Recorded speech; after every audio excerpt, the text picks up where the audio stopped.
And welcome back to part 4 of Modern Warfare 2 2009. In the last part, we had probably the most interesting and real conversation we've ever had in a recording. Maybe. But we also went through the most controversial mission of the game, No Russian. Of course, I don't need to explain what No Russian is, because I'm sure most people already know the damn mission. Yeah. Unless you hit the skip button. Yeah, that's true. Yeah, exactly. In this part, unfortunately, you saw in the last video, the guy we were playing as, Joseph Allen, his identity was exposed way before the mission even happened, and he was unfortunately executed and used as a decoy to make Russia think that the United States caused this massacre.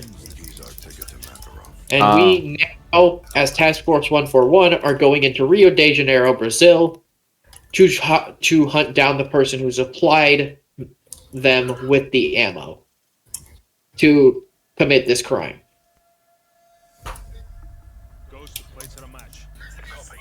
All right.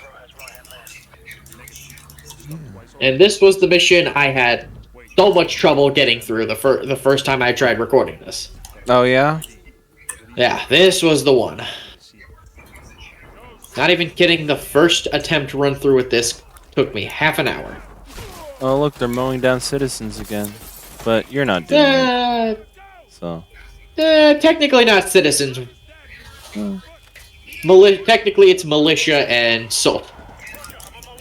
Oh, how about now those civilians guys? might be involved. Yeah, exactly. The bus exploded, so... Oh, how about you shoot? Go ahead. Shoot him. Do it for me. By the way, I'll just say it, I hate grenade launchers on weapons. Yeah? I'm not a huge fan of them. I like grenade launchers, I just don't like them on the weapons. Like, what do you mean on the weapons? Like, you see how it's at the bottom? Oh, like attached to your... Of the gun? Like, attached to my rifle? Oh. I don't like it. It makes it feel like so unclean. Like, and I'm kind of like this with guns in real life. Like, I like my hand to be where it's normally supposed to be. Like for the shotgun, for example. Like, yeah. I like it to be on the bottom part of the gun. I don't like anything blocking that. I see, yeah. And I for that, I used to hate even adding like vertical grips to it. But honestly, as I've gotten older, I think honestly vertical grips aren't too bad because it does help you in accuracy. Well, yeah. And at least more stabilizing yourself with your shots. Uh-huh. But just for things like grenade launchers and shotgun attachments, it's like I don't like it.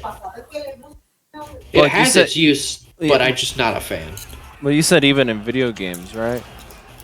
Yeah, even in video games. Are we still okay? Because okay. Obviously, I'm gonna get an underbarrel grenade launcher in real life without going to like some sort of odd like military surplus store. Yeah. Oh, yeah. I figured with because I'm at least unaware of grenade launcher attachments to. I don't think you can get one in the United States legally. Right. Yeah. Do not quote me on that. I'm not sure. But I was have just to go to some like foreign country with like military surplus or something. Okay, but in video game land, are you just saying that you just don't like it aesthetically, or? I don't like it aesthetically. Okay, just aesthetically. Okay. It doesn't really have much effect on the weapon itself. I just don't like it aesthetically because it just looks so odd holding. I guess so. Isn't also a meme though when like comes to first-person shooter games that like because of the perspective in your eyes, the arms and the guns are rigged so weirdly. Oh, you can't harm civilians in this one. Oh. No, in this mission you can. Ah, I see. Yeah, I believe a perspective plays into it as well. Yeah. So it's kind of already in a weird fashion just because of the nature of the genre is in. Yeah, like I'm just a big stickler when it comes to aesthetics, when it comes to video games in terms of just underbarrel stuff. I see. like I said, I've gotten a lot better with like being able to use vertical grips and stuff, but with like just underbarrel grenade launchers and shotguns, I can't. The only one I could really get behind is probably Buck's underbarrel shotgun from Rainbow Six, because it's kind of essential in his arsenal. I see.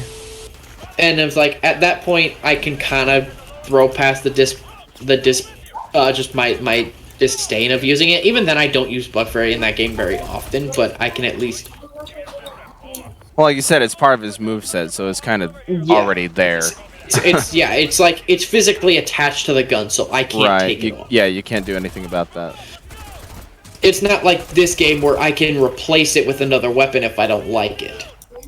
Right. But it's like, so I kind of have to use it. So if I have to use it, then I'm like, all right, I can let it go. I recall. Let it go. I recall Metal Gear Solid 4 having a mechanic that you can have a whole bunch of attachments to your guns. Like I always stuck with the rifle, the machine gun in that game, and then you could buy a whole bunch of attachments for the back, the top, the bottom, etc., etc. Yeah, Splinter Cell kind of had that as well. I see. So, I don't remember it very clearly because that game is 75% movie. There's barely any gameplay, so that's kind of why. By the way, all of this was just a percentage of what I struggled with originally. Yeah, I don't know. I mean, it would have to be, right? The intentional challenge of this mission. Yeah, even on recruit difficulty, this mission is still challenging in aspects.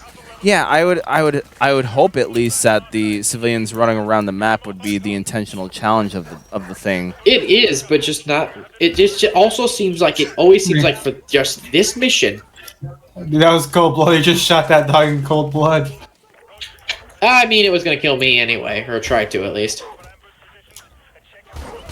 See, Carlos, he stopped the fight before it happened. You know. Oh, brother, this guy stinks!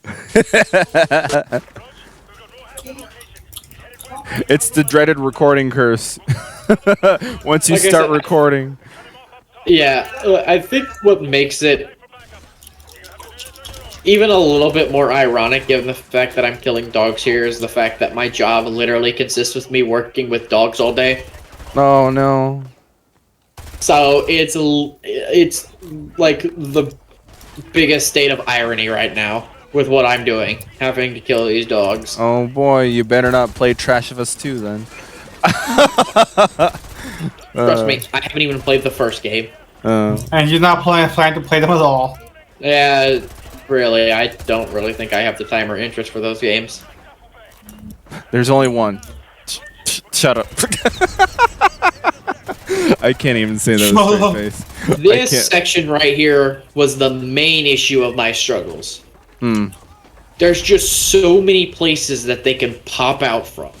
And it makes sense, because if you go to, like, locations like this, like in Brazil, this is exactly what it would be like.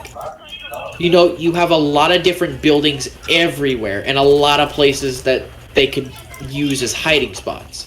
Because it's just incredibly run-down buildings that they're using as shelters. Yeah, it's not just that. Oh, so it's a fucking maze. Yeah. Well, it's kind of it's from what I can recall from screenshots that I've seen of just Brazilian urbanization, because of how hilly the, pardon the word, level design is of the place, that houses have very stacked vertically. Yeah. And just there are a lot of stairwells that just wrap itself around the hills of the place. The terrain, not the fucking level design. I'm a fucking gamer. Terrain. Yeah. That's I'm a fucking gamer. I need to go outside more. Yeah. By the way, that part where he tackles him through the window, And then off the thing, I was originally planning on adding some sort of like wrestling joke to that, but I don't think I ever did. Damn. And his name is John Cena. Well, because he just fucking speared him through a window. And by the way, but talk about perfect timing that he was actually able to correlate his jump through the window with where the guy actually was. Right. But just the fact that he also fell about 20 feet onto a car with barely any damage done to himself, and the fact that the guy is still alive with barely any damage. I'd assume that at least the guy laying down would feel some pain, you know? Because You think, but he's moving like nothing even happened to him. Like he didn't just get he just didn't get Goldberg speared through a wind off a fucking 20-foot balcony onto a car. Hey, he's being threatened by a military man. The glass shard at his back is the last thing he's thinking of. I think that's fair, but it still fucking hurt. Yeah. Are they going to give him medical attention? No. No. They're gonna do worse to him than what he just than the car did. Right. It is the CIA after all, right? Yeah. Yeah, so of course they have a whole list of torture tactics, right? Even though they said they've outlawed waterboarding. Yeah. I don't know, man. At least they haven't outlawed breaking kneecaps, so that's no, we fine. leave that to the mafia. Oh, right.